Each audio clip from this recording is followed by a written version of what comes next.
الحمدللہ رب العالمین والصلاة والسلام علی رسول اللہ اعوذ باللہ من الشیطان الرجیم بسم اللہ الرحمن الرحیم انہم فتیۃ آمنوا بربہم وزدناہم ہدی۔ تمام تعریفیں اللہ رب العالمین کے لیے ہیں اور نبی کریم صلی اللہ علیہ وسلم پر درود و سلام نازل ہو۔ آج کا یہ مختصر سا درس نوجوانوں کے تعلق سے ہے، کیونکہ نوجوان اس امت کا قیمتی ذخیرہ ہیں اور نوجوان ہر دور میں قیمتی رہا ہے، اور جو کام نوجوانوں نے کیا ہے وہ بڑے بڑے لوگ نہیں کر سکے۔ چنانچہ اگر انبیاء کا تذکرہ ہم کریں اور انبیاء کو دیکھیں تو اللہ تبارک و تعالی نے حضرت ابراہیم علیہ السلام کا تذکرہ کیا کہ جب حضرت ابراہیم علیہ السلام بڑے ہوئے ایسے معاشرے میں جو معاشرہ شرک اور بدعت پر قائم تھا، جو اللہ کے ساتھ شریک کرتا تھا، اور جب اکیلے حضرت ابراہیم علیہ السلام نے لوگوں کو اللہ کی طرف بلانا شروع کیا اور ان کے بتوں کو توڑا، تو جب ان کا وہ بت والا معاشرہ تبصرہ کرنے لگا تو انہوں نے کہا کہ یہ کام ایک نوجوان کر سکتا ہے۔ فتح یذکرہم یقال لہ ابراہیم، کہ ایک نوجوان ہے کہ جس کا نام ابراہیم ہے علیہ السلام، وہ یہ کام کر سکتا ہے۔ اور چنانچہ آپ نے تفصیل پڑھی ہوگی کہ حضرت ابراہیم علیہ السلام نے کیسے ان لوگوں کو اللہ تبارک و تعالیٰ کی طرف آنے کا راستہ بتلایا، شرک سے کیسے انہیں روکا، اور آپ نے والد اور اپنے خاندان کا کیسے انہوں نے مقابلہ کیا۔ حضرت موسیٰ علیہ السلام کا قصہ آپ نے سنا ہوگا، فما آمن لموسیٰ الا ذریۃ من قومہ، کہ حضرت موسیٰ علیہ السلام پر جو ایمان لائے وہ چند نوجوان تھے، یعنی ذریہ کا معنی جو ہے وہ عربی میں شباب کیا گیا ہے، یعنی نوجوان طبقہ۔ اور حضرت موسیٰ علیہ السلام خود ایک شباب، اور پھر اپنی زندگی میں انہوں نے جو تکلیفیں دیکھیں، اور پھر واپس جب فرعون کے پاس آئے اور اس کو اللہ کے راستے کی طرف اس کو دعوت دی، اس کو بلایا، تو یہ سارا کام انہوں نے اپنی جوانی کی حالت میں کیا، جو ایک عظیم کام تھا، جو ایک وقت کے ظالم کو، اور ایسے ظالم کو جو اپنے آپ کو یہ سمجھتا ہو کہ میں خدا ہوں، جو اپنے آپ کو رب ہونے کا مدعی سمجھتا ہو، ایسے شخص کا مقابلہ کیا۔ اور پھر اللہ تبارک و تعالیٰ نے حضرت موسیٰ علیہ السلام کو عزت دی، اور فرعون کو اللہ تبارک و تعالیٰ نے ذلیل کیا اور خوار کیا۔ تو یہ گویا کہ ایک کام نوجوان ہی کر سکتا ہے جو اس نے کیا۔ اور اسی طریقے سے آپ نے اصحاب کہف کے بارے میں سنا ہوگا کہ انہوں نے بھی اپنے وقت کے ظالم حکمراں کا مقابلہ کیا، اور قرآن نے اس کا ذکر کیا، کہا کہ انہم فتیۃ آمنوا بربہم وزدناہم ہدی، کہ وہ چند نوجوان تھے کہ جن نوجوانوں نے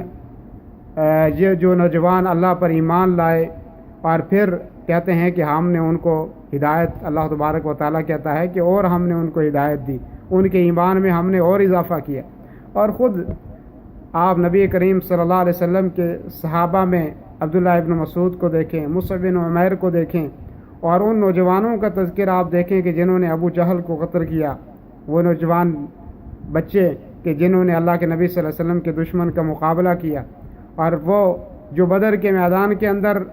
عمر کم ہونے کی وجہ سے اپنے ایڑیوں کو اوپر کر کے نوجوانوں کی صفوں میں شامل ہونا چاہتے تھے، ان کا کردار ایک عظیم کردار تھا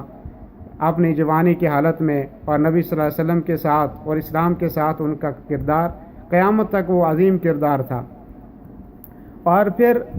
اللہ کے نبی صلی اللہ علیہ وسلم نے فرمایا کہ قیامت کے دن جب سخت تکلیف کا وقت ہوگا، پریشانی کا عالم ہوگا،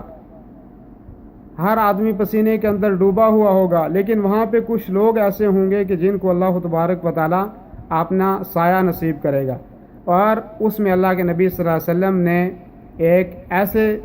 شخص کا تذکرہ کیا، کچھ ایسے لوگوں کا تذکرہ کیا کہ کہا کہ وہ شاب نشأ فی طاعت اللہ، کہ ان لوگوں میں اور اس سختی گرمی کے عالم میں کہ جو اللہ کے سائے میں ہوں گے اس میں ایک نوجوان بھی ہوگا کہ جس کی نشو و نما اللہ کے اطاعت میں ہوئی ہوگی، جس نے اپنی زندگی اللہ تبارک و تعالیٰ کی اطاعت کے اندر گزاری ہوگی، وہ بھی اس سائے کے اندر ہوگا۔ گویا کہ وہ نوجوان کہ جو اپنی زندگی گناہوں سے دور رہ کے گزارے، معاصی سے دور رہ کے گزارے، فتنوں سے دور رہ کے گزارے، وہ اللہ تبارک و تعالیٰ کے سائے کے اندر قیامت کے دن ہوگا۔ اور اسی لیے اللہ کے نبی صلی اللہ علیہ وسلم نے، کیونکہ معاشرہ اور معاشرے میں نوجوان طبقے کو سب سے زیادہ اہمیت حاصل ہے، اور اس میں کیونکہ نوجوانی کا یہ عالم ہر طرف سے فتنوں کے گہراؤ میں ہوتا ہے، اور سب سے زیادہ جو چیز نوجوانوں کو کسی آزمائش کے اندر مبتلا کرنے والی ہے وہ ہے شہوات۔ اور اسی لیے اللہ کے نبی صلی اللہ علیہ وسلم نے نوجوانوں کو خطاب کیا تھا کہ یا معشر الشباب من استطاع منکم الباءۃ فلیتزوج فإنہ اغض للبصر واحسن للفرج، کہ نوجوان آدمی جب جوان ہو جائے، جب جوانی کی عمر کو پہنچ جائے، جب اس کے پاس مالی اور جانی طاقت ہو تو اس کو شادی کر لینا چاہیے، اس لیے کہ یہ آنکھوں کے جھکاؤ کے لیے بہت اچھا علاج ہے۔ اور اسی لیے اللہ کے نبی صلی اللہ علیہ وسلم نے جوانی کی حالت میں جب انسان جوانی کو پہنچ جائے تو اللہ کے نبی صلی اللہ علیہ وسلم نے اس کو شادی کی ترغیب دلائی، گویا کہ یہ انسانی معاشرے میں جینے کے لیے ایک اچھا قدم ہے، اور اس سے انسان کی شہوات ختم ہو جاتی ہیں اور انسان ایک اچھے معاشرے کا آغاز کرتا ہے۔ اور اللہ کے نبی صلی اللہ علیہ وسلم نے جب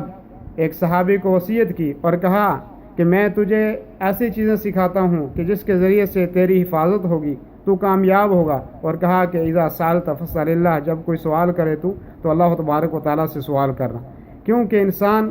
توحید سب سے بڑا ذریعہ ہے، اور خصوصاً جوانی کی حالت میں انسان کے عزائم مضبوط ہونا چاہیے، انسان کا ارادہ قوی ہونا چاہیے، انسان کا ایمان اللہ پر مضبوط ہونا چاہیے، اور کیونکہ انسان کو طرح طرح کے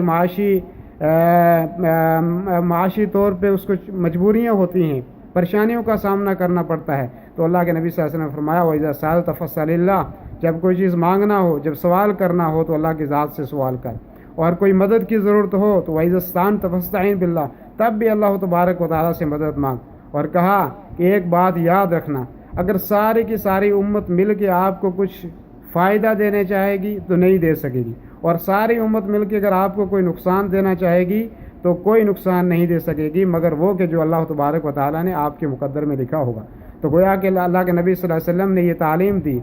کہ آدمی کو حالات کا سامنا کرنا پڑتا ہے، معاشی طور پہ آدمی کبھی کمزور ہو جاتا ہے، ایسے حالات میں انسان کے عزائم مضبوط ہونا چاہیے، اللہ پہ اس کا کبھی اعتماد اور بھروسہ ہونا چاہیے اللہ کی ذات پہ، اور اللہ سے مدد مانگنی چاہیے، اور یہ خیال دین میں نہیں رکھنا چاہیے کہ معاشرہ مجھے کوئی تکلیف پہنچا سکے گا یا